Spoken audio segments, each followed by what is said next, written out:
예수님은 이 땅에 33년 동안 사셨습니다. 그 중에 30년은 목수 요셉의 아들로 살았습니다. 그러나 마지막 3년간은 하나님의 아들로 공적인 생애를 사셨습니다. 다시 말하면 사명자의 삶을 살았다고 볼 수 있습니다. 한자어로 사명이라는 말은 심부름 사자에 목숨 명자를 씁니다. 사명이 뭐냐? 심부름하는 목숨, 그런 말이에요. 심부름하는 목숨이다. 즉 어떤 일에 목숨을 걸었다, 그런 말이에요. 즉 하나님이 맡겨준 그 일에 목숨을 건 자, 그가 사명자란 말입니다. 사명은 우리가 선택하는 것이 아닙니다.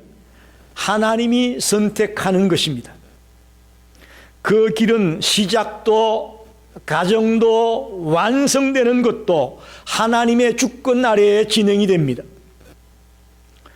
즉 사명자의 길은 시작하신 그분이 끝내 완성하실 줄로 믿습니다. 사명자의 길은 보내신 그분이 책임을 지신다는 것입니다. 예수님은 베들레헴에서 탄생을 했습니다.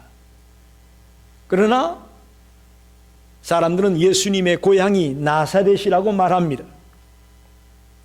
그 이유는 예수님이 태어나자마자 헤롯의 핍박을 피해서 애굽으로 피신을 갔다가 다시 돌아와서는 베들레헴에 머물지 아니하고 나사렛에서 그분이 성장하셨죠. 그래서 예수님의 고향은 나사렛이다, 이렇게 알려지고 있습니다. 나사렛 사람이다. 심지어 예수님의 제자들은 나사렛 이단이다, 이런 말을 들었습니다. 오늘 본문을 통해 사명자의 가는 길을 생각해 보려고 하는데, 한마디로 말하면 예수님은 그 고향 땅 나사렛에서 한영을 받지 못했다는 것입니다. 마태복음 13장에도 오늘 본문과 비슷한 내용이 나와 있는데 13장 55절 56절을 보게 되면, 이는 그 목수의 아들이 아니냐? 그 어머니는 마리아, 그 형제들은 야고보, 요셉, 시몬, 유다라 하지 않느냐? 그 누이들은 다 우리와 함께 있지 아니하냐? 그런즉 이 사람의 이 모든 것이 어디서 났느냐 하고 그랬습니다. 나사렛의 사람들은 예수를 보고 말합니다. 이 목수의 아들이 아니냐? 그의 부모가 누군지도 알고 그의 형제들도 우리가 다 아는데, 라고 예수를 인간적인 모습으로만 보고 있는 것을 보게 됩니다. 예수의 육적인 배경, 성장 배경을 다 지켜봤던 사람들이기에 거기에 포커스를 맞추고 있습니다. 그래서 예수님이 이제 하나님의 아들로서 능력을 행하고 권능을 행하고 갖가지 역사를 행하게 되는 것을 불신하게 되는 것이죠. 심지어 오늘 본문 29절에 보게 되면 동네 낭떠러지까지 예수를 끌고 가서 거기서 밀쳐서 떨어뜨려 죽게 하려고 했다라고 말하고 있습니다. 사명자가 고향에서 존경을 받지 못했습니다. 주님은 그 땅 백성들의 불신 때문에 그 땅에서는 아무런 능력도 행하지 않으셨습니다. 우리가 고향에 출세해서 돌아가게 되면 금이한양이라고 그러죠. 온 동네 사람들이 프랭카드를 붙여놓고 야, 아무개 잘 됐다라고 반겨주고 맞아주는 것이 우리가 아는 논리인데, 예수님은 고향에서 천대받고 배척당하고 무시를 당했다는 것입니다.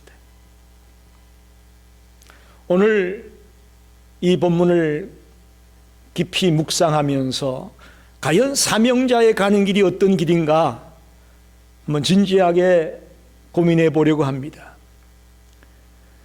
저와 여러분도 저는 사명자라고 생각합니다. 믿으십니까? 목사만 사명자가 아닙니다. 사모만 사명자가 아닙니다. 우리 모두는 하나님이 택하여 하나님의 일을 맡겨준 사명자라는 것을 기억하십시오. 첫째로 사명자에 가는 길은 성령의 감동이 있어야 됩니다. 누가복음 3장 4절을 계속 3장과 4장을 계속 읽어보면 계속 예수님 앞에 따라 나오는 말이 성령의 능력, 성령의 충만, 성령의 인도하심, 이런 말이 계속 따라 나옵니다. 참 놀랍습니다. 예수님이 세례 요한에게 세례를 받을 때 성령의 충만함을 입습니다. 성령의 충만함을 입고 성령에게 이끌려 광야로 갔습니다. 그래서 거기서 마귀에게 시험을 당하게 되죠. 갈릴리 땅에 오게 되는데 그것도 성령의 이끄심을 따라 성령의 능력으로 갈릴리 땅으로 왔다고 되어 있습니다. 더 놀라운 것은 오늘 본문 18절에 보게 되면 주의 성령이 내게 임하셨으니, 주의 성령이 임하여서 복음을 선포하고 있는 예수님의 모습을 발견하게 됩니다. 예수님은 사람들의 갈채 때문에, 사람들의 박수 소리 때문에 사역을 하신 것이 아니고 성령의 인도하심 때문에 맡겨진 사역을 감당했다는 것을 볼 수가 있습니다.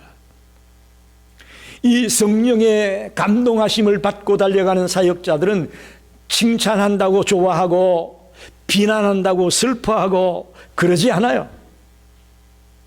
주변의 사람들이 어떤 모습을 보이든 간에 거기에 개념치 않습니다. 묵묵히 나에게 맡겨준 그 사명을 향해 뚜벅뚜벅 걸어가는 자가 사명자라는 것을 기억하십시오.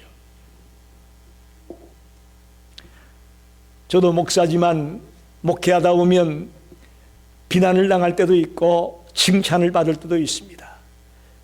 비난을 받으면 소화도 안 되고 잠도 안 오고 괴롭습니다. 칭찬받으면 기분이 좋죠. 신이 나죠. 목회할 맛이 납니다. 그러나 이런 것에 좌지우지되는 그런 사명자의 모습은 주님이 원하는 사명자의 모습이 아니라는 것을 기억하십시오. 여러분도 마찬가지입니다. 여러분이 예수 믿는 것 때문에 좋은 것도 있겠지만 아마 나쁜 것도 많이 있을 거예요. 때론 비난을 당하기도 하고 욕을 먹을 수도 있을 것입니다. 그때에 칭찬해 준다고 우쭐거리고 비난 듣는다고 약해지는 그런 자가 되지 말고 성령의 인도함을 따라 꿋꿋이 가야 될 길을 달려가는 하나님의 사람이 되기를 간절히 축원합니다. 우리의 삶 속에도 개인이나 기업이나 교회가 좋은 소문 나는 거 참 좋죠, 그죠? 어떻습니까? 여러분에 대해서 사람들이 좋은 소문을 듣기 원합니까? 나쁜 소문을 듣기 원합니까? 다 좋은 소문이 나길 원하지 않습니까? 그러나 중요한 것은 소문보다도 실체가 중요합니다. 할렐루야. 소문은 얼마든지 잘못될 수 있어요. 더 중요한 것은 실상이 어떠냐, 실체가 어떠냐, 그것이 중요합니다. 다시 말하면 좋은 소문 나는 것 좋아하지 마시고 근본적으로 좋은 사람이 되기를 바랍니다. 좋은 사람의 본질을 갖추는 것이 더 우선이라는 것이죠. 저와 여러분이 사명자의 길을 가기 위해서는 성령의 감동이 있어야 됩니다. 성령님의 역사가 저와 여러분에게 있기를 간절히 소원합니다. 그런 자는 일희일비하지 않습니다. 조금 칭찬 들었다고 조금 잘 된다고 하하대고 좋아하고 조금 힘들어지고 좀 어려워진다고 슬퍼하고 눈물 흘리고 아이고 죽겠네 하는 그런 자가 아니라는 거예요. 그러나 만에 하나 사명자라고 하면서도 성령의 감동이 없이 내 결단으로, 내 결심으로, 내 의지로 하는 것이라면 그렇게 될 수밖에 없다는 거예요. 오늘 여러분 잘 오셨습니다. 저와 여러분이 하나님의 자녀로 사명자로 이 땅을 살아갈 때에 성령의 감동을 따라 흔들리지 아니하고 꿋꿋이 이 길을 끝까지 달려가는 믿음의 사람이 되시기를 간절히 축원합니다. 두 번째는 사명자의 가는 길은 복음 선포의 길입니다. 다시 말하면 아까 전에 사명이 뭐라 그랬죠? 심부름하는 목숨이다. 심부름 사자에 목숨 명자를 쓴 심부름하는 목숨이 사명이다. 여러분 뭘 심부름하는 거예요? 우리가 뭘 심부름하는 거예요? 복음을 전하는 심부름이에요. 할렐루야. 아직도 많은 그리스도인들이 복음 전하는 것은 목사가 하는 거고 선교사가 하는 거고, 여러분 아닙니다.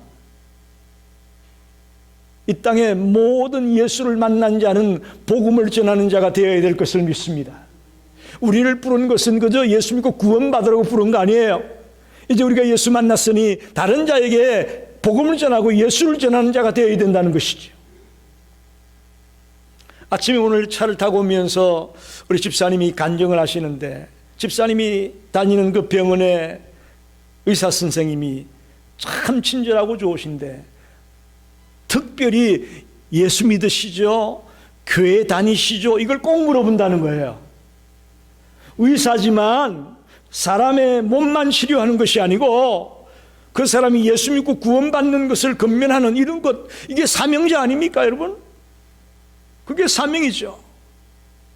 여러분이 직장에서 어떤 일을 할 때에 그들에게 그리스도의 사랑으로 잘 대해주면서 복음을 던지는 거예요. 내가 예수 믿기 전에는 이런 삶을 살았는데 예수를 만나고 나니까 이렇게 삶이 달라졌습니다. 당신도 예수 만나서 삶이 변화되기 원합니다. 우리가 뭘 심부름하느냐? 복음 증거하는 것이 우리의 심부름이에요. 사명자의 길은 하나님의 말씀을 선포하는 것입니다. 하나님의 뜻을 선포하는 것입니다. 그걸 복음이라고 말합니다. 복음을 선포하는 것입니다. 예수님은 해당에 들어가서 복음을 선포하게 되는데 이사야 61장 1절 2절 말씀을 그가 읽었다고 되어 있습니다. 그 내용이 18절 내용이에요. 18절 한번 읽어보면, 주의 성령이 내게 임하셨으니 이는 가난한 자에게 복음을 전하게 하시려고 내게 기름을 부으시고 나를 보내사 포로된 자에게 자유를, 눈먼 자에게 다시 보게 함을 전파하며 눌린 자를 자유롭게 하고, 그렇게 말씀합니다. 즉 예수님이 이 땅에 오신 목적은 가난한 자, 포로된 자, 눈먼 자, 압제당한 자를 위해 자유와 회복과 치유를 선포하기 위해 오셨다, 그런 말입니다. 우리를 구원하기 위해 오셨다, 그런 말입니다. 그러면 놀라운 것은 21절에 이에 예수께서 그들에게 말씀하시되 이 글이 오늘 너희 귀에 응하였다, 이렇게 말씀합니다. 이게 무슨 말입니까? 이 길이 오늘 너희 귀에 응하였다. 바로 이런 예언을 성취한 자가 누구냐? 바로 그가 나 예수야, 그런 말이에요. 할렐루야. 이사야 61장에 말했던 이 말씀의 성취자가 누구냐? 바로 나야, 나 예수야 라고 분명하게 그들에게 선포하고 있습니다. 예수님 자신이 바로 이 사역을 위해 온 메시아라고 밝히고 있는 것입니다.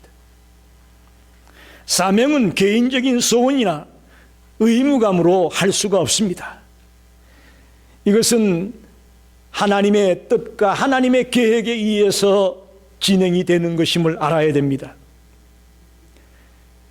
여러분과 제가 어떤 일을 선택할 때에 내 의지로 선택하는 것과 또 주님의 사명에 의해 결정되어지는 것은 천지차입니다. 천지차입니다. 결혼도 직장도 교회도 선택할 때에 그 내 의지로 선택하는 것과 하나님의 뜻과 하나님의 사명으로 알고 선택하는 것은 천지차이라는 것을 아셔야 됩니다. 여러분의 가정이 그저 내가 서로 좋아해서 만나서 결혼해서 이 가정이 이뤘다 이렇게 생각하지 마십시오. 그건 난 크리스찬들의 생각이에요. 우리는 하나님의 뜻에 의해서 하나님이 한 남자와 한 여자를 만나 가정을 이루게 하고 한 몸을 이루게 해서 오늘 이렇게 내가 만났구나. 하나님의 사명에 의해서 하나님의 뜻에 의해서 이 가정이 이루어졌구나. 이런 생각으로 여러분의 가정을 대하기 바랍니다. 이건 정말 아멘입니다. 인간적인 의지와 선택에 의한 것이 아니라 하나님의 사명과 하나님의 뜻에 의해서 내 가정이 이루어졌고 내 직장이 주어졌고 내가 지금 일하고 있다는 사실을 우리가 잊지 말아야 될 것입니다. 그럴 때에 우리는 그 만남을 통해서 복음을 선포하게 되는 거죠. 사명의 길이 눈앞에 있다면 믿음으로 선포하고 달려나가시기 바랍니다. 믿음으로 달려나가야 됩니다. 때를 얻든지 못 얻든지 복음 전가라고 말씀하지 않았습니까? 우리는 어떻게 하면 한 영혼이라도 한 생명이라도 더 살릴까라는 그런 생각을 가지고 하루하루를 살아가야 될 것입니다. 두 번째 생각했던 말씀이 사명자의 간 길은 복음 선포의 길이라는 것입니다. 우리가 페인트를 칠하는 사람이든 플러밍을 하는 사람이든 운전을 하는 사람이든 쿡을 하는 사람이든 어떤 직업을 갖고 있든지 간에 내가 하는 그 삶의 현장에서 복음 선포의 길을 걸어가는 자가 바로 사명자의 길임을 꼭 믿으시고 살아가시기를 축원합니다. 마지막 세 번째, 사명자의 가는 길은 배척당하는 길이었습니다. 배척당하는 길이었다. 사실 처음 예수님이 공생애를 시작하게 되었을 때에 반응은 두 가지였어요. 긍정적인 반응이 있었고 부정적인 반응이 있었습니다. 특별히 오늘 4장 15절에 보니까 오늘 읽지 않은 본문 그 바로 앞에 있는데 친히 그 여러 해당에서 가르치심에 뭇사람에게 칭송을 받으시더라 그랬어요. 예? 처음에 사람들은 예수를 보고 칭찬도 하고 좋아하는 사람도 있었어요. 그런데 얼마 못 가서 부정적인 말을 하고 배척하고 비난하는 자들이 생겨났습니다. 22절에 보게 되면 그들이 다 그를 정언하고 그 입으로 나오는 바 은혜로운 말을 놀랍게 여겨 이르되 이 사람이 요셉의 아들이 아니냐. 아까 마태복음 13장 55절에는 목수의 아들이 아니냐 그랬죠. 요셉의 아들이 아니냐. 부정적인 말을 하고 있습니다. 왜 이렇게 예수님을 부정적으로 그들이 봤을까? 두 가지 이유를 생각해 볼 수 있습니다. 첫째는 예수님의 말씀이 너무 얼토당토 않는 말이에요. 너무너무 놀라운 말이에요. 즉 이사야 61장에 나와 있는 그 일을 성취하는 자가 바로 나라고 그러니까 너무너무 감당하기 어려운 놀라운 말이에요. 예수님의 선포가 하나님의 은혜를 증거했는데 그 은혜가 지금 성취되었다는 거예요. 그 은혜를 성취하는 바로 그 사람이 자기라는 거예요. 이게 믿을 수가 없는 거예요. 여러분 믿지 못하면 따라오는 게 뭔지 아십니까? 부정적이 되는 거예요. 어떻게 우리가 인간관계 속에도 서로 신뢰하게 될 때에 긍정적이 되잖아요. 예, 부정하게 되고 믿지 못하게 되니까 거부하게 된다. 그런 말이죠. 두 번째는 예수님의 인간적인 모습 때문에 부정적인 반응을 했다고 봅니다. 나사렛 사람들은 예수님이 자라는 모습을 다 봤다고 하지 않았어요? 그곳에서 예수님이 어린 시절을 지냈으니까 예수님이 자라는 모습을 다 봤습니다. 예수님은 목수인 요셉의 아들이에요. 마리아의 아들이에요. 자기들이 알고 있는 예수라는 것은 인간적인 모습으로의 예수만 생각을 했는데, 즉 하나님의 아들로서의 사역을 하는 자로 예수를 받아들일 수가 없는 거예요. 그래서 그들이 하는 말이 이 사람은 요셉의 아들이 아니냐? 라고 이야기하고 있는 것이죠. 즉 너무너무 예수님이 얘기한 얘기가 놀라워서 부정했고, 또 하나는 예수님을 인간적인 모습으로만 보면서 예수를 부정하게 된 것입니다. 그런 그들에게 예수님은 두 가지를 가르쳐주고 있습니다.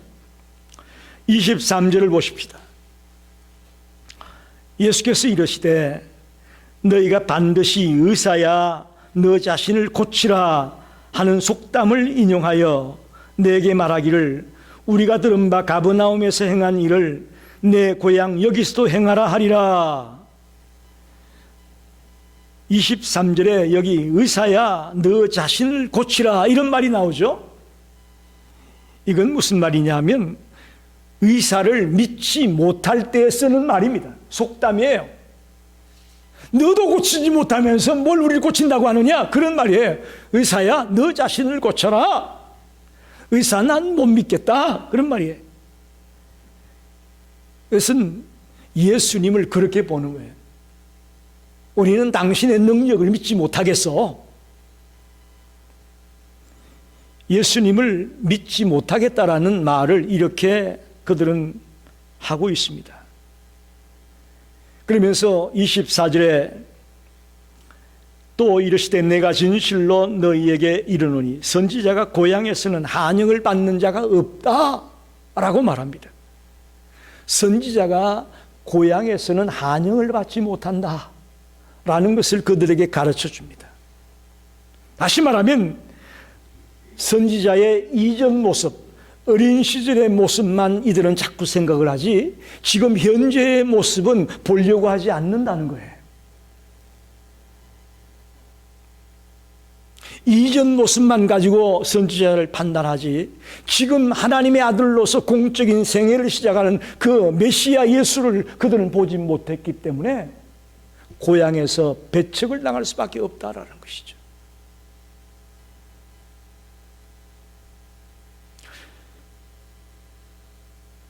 여러분도 다 과거에 가난한 어려운 시절들이 있었지만 저희의 성장 과정에도 참 가난하고 어려운 가정들이 있었습니다. 저희 아버님 사업이 실패를 하고 어머니가 생계를 꾸려가시피 했는데 어머니가 한 일이 그 술을 놔가지고 수출하는 그런 해 돼서 이제 옷을 왕창 띄어다가 술을 놓는 거예요. 그래서 동네 사람들 어려운 사람들이 많으니까 어느 집에는 100장, 어느 집에는 200장 다 가져와서 나눠줘서 열심히 그걸 술을 뜨는 거예요. 그러면 한 장에 얼마 받는 거예요. 그래서 제가 동네에서 별명이 뭐냐, 숫집 아들이요. 우리 어머니가 술을 떠서 생계를 꾸려 나갔으니까 숫집 아들이 제 별명이요. 그래서 제가 신학교에 간 뒤에 동네 사람들이 저보고 전도사라고 안 불러요. 숫집 아들. 예수님도 똑같은 거예요. 고향에서 목수의 아들로 자란 그 예수만 보다 보니까 예수를 하나님의 아들로 도저히 받아들이지 못하는 거예요.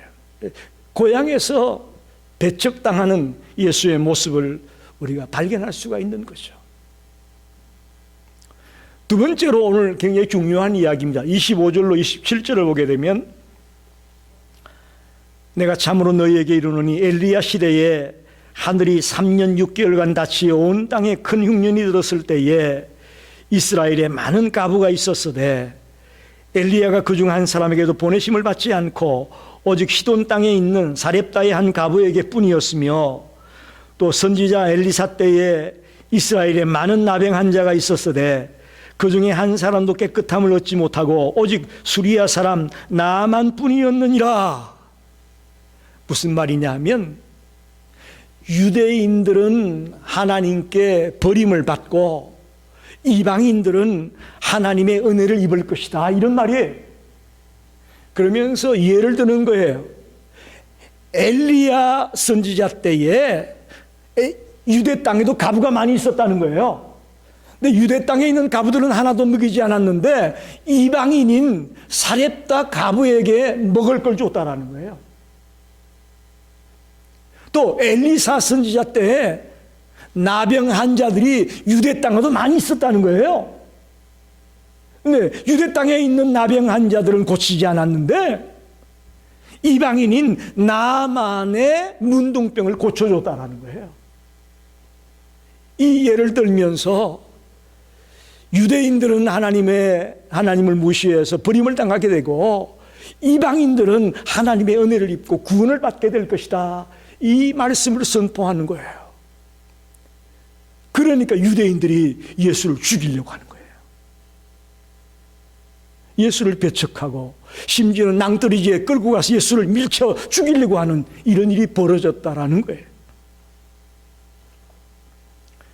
쉽게 말하면 두 가지예요. 하나는 예수의 어린 시절을 늘 지켜봤던 동네 사람들이, 고향 사람들이 예수를 하나님의 아들로 보지 못하고 인간 예수만 바라보면서 예수를 배척하고 있다는 것이고, 또 하나는 유대인들은 하나님께 버림을 받지만 이방인들이 오히려 주께로 돌아오게 된다는 말을 듣고 유대인들이 하가 치밀어 가지고 예수를 배척하고 죽이려고 했다라는 이야기가 오늘 본문의 이야기입니다. 여러분, 사명자에 가는 길이 배척당하는 길입니다. 제가 고등학교 2학년 때에 성령의 체험을 하게 되고 깊이 기도하는 중에 신학을 공부하겠다고 하나님 앞에 서원을 했습니다. 그랬더니 저를 지도한 전도사님이 나중에 그 얘기를 듣고 저를 막 나무랬어요. 익성아, 너 왜 그랬냐? 그 길이 어떤 길인데? 막 야단을 치는 거예요. 그때 저는 막 뜨거웠을 때니까 도저히 이해가 안 됐어요. 전도사님이 왜 저런 얘기를 할까? 이해가 안 됐어요. 그런데 막상 나중에 단독 목회를 개척을 해서 단독 목회를 시작을 하게 되니까 왜 그때 전도사님이 나를 나무랬는가를 내가 알겠더라고요. 이 길이 십자가의 길이고 고난의 길이었기에, 함부로 갈 수 없는 길이었기에 그렇게 나를 꾸짖었구나라는 걸 내가 알게 되었습니다. 1985년 11월 달에 제가 경기도 남양주에 개척을 했습니다. 한 150호 정도 모인 동네에 집사람과 아내와 요한이 셋이서 그 아무것도 없는 그 동네에 들어가서 개척을 했습니다. 아침에 아는 분들과 같이 창립 예배를 드리고 이제 다 갔잖아요. 저녁에는 식구들만 돌롱 앉은 거예요. 그렇게 하고 예배 드리는데 예배 중간에 드르륵 문을 열고 누가 들어와요. 그런데 동네 청년이 술을 먹고 들어오는 거예요. 술을 먹고 들어와 가지고 예배를 방해하는 일이 있었습니다. 또 동네에 많은 학생들이 있었는데 지나가면서 교회 유리창에다 돌을 던지는 거예요. 유리창을 깨는 거예요. 그것뿐만 아닙니다. 그때만 해도 교회 이 예배 시간 전에 종을 치잖아요. 차인배를 울렸죠. 그랬더니 동네 아줌마들이 시끄럽다고 야단이요. 시끄럽다고 야단이에요. 별의별 불평을, 별의별 비난을 다 받았습니다. 5년 만에 교회를 건축을 했는데 교회를 건축하고 나서는 생활이 어려워서, 즉 3년이 넘도록 사례비를 받지 못하고 살다 보니까 정말 극도의 어려움에 처했지만 버텼어요.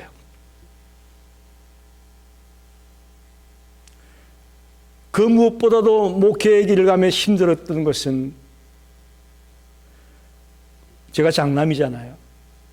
부모님이 저에게 이제 대학을 졸업하고 일종의 부모들의 관점에서는 취직한 거죠. 개척한 게 시집으로 온 거예요. 아들이 취직을 했으니 저희 집도 7남매나 되고 어려우니까 도움이 필요했겠죠. 뭔가 아들이 좀 도와주기를 원했던 거예요. 그런데 우리도 지금 힘든 상황이 되다 보니까 부모님에게 도움을 드릴 수가 없었어요. 그게 제일 가슴이 아픈, 목회의 길을 가면서 제일 가슴 아픈 일 중에 하나예요. 여러분, 저는 오늘 말씀을 준비하면서 이 사명자의 가는 길이 배척당하고 비난당하고 손가락질 받는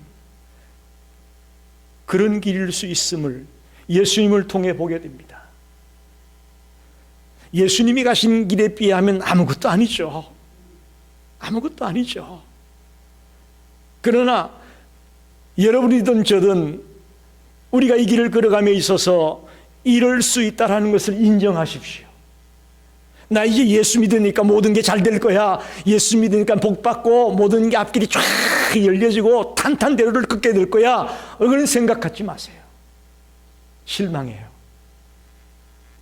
강단에서 잘못 가르쳤어요. 예수만 믿으면 복되고 집 사고 땅 사고 아이들이 좋은 대학에 착착 갖다 붙고, 잘못 가르쳐서 그래. 잘못 가르쳐서.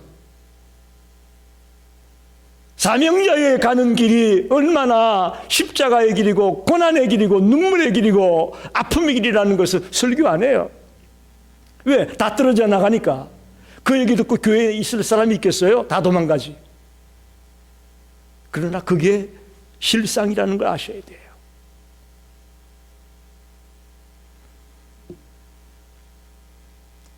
사명자에 가는 길이 어떤 길인가를 오늘 말씀을 전거했습니다. 성령의 감동이 있어야 됩니다. 내 의지로, 내 결단으로는 얼마 못 갑니다. 성령의 감동이 있을 때에 사명자의 길을 갈 수 있습니다. 또한 복음 선포의 내용이 있어야 됩니다. 심부름하는 목숨인데 뭘 심부름할 거냐는 거죠. 우리는 복음을 심부름하는 거예요.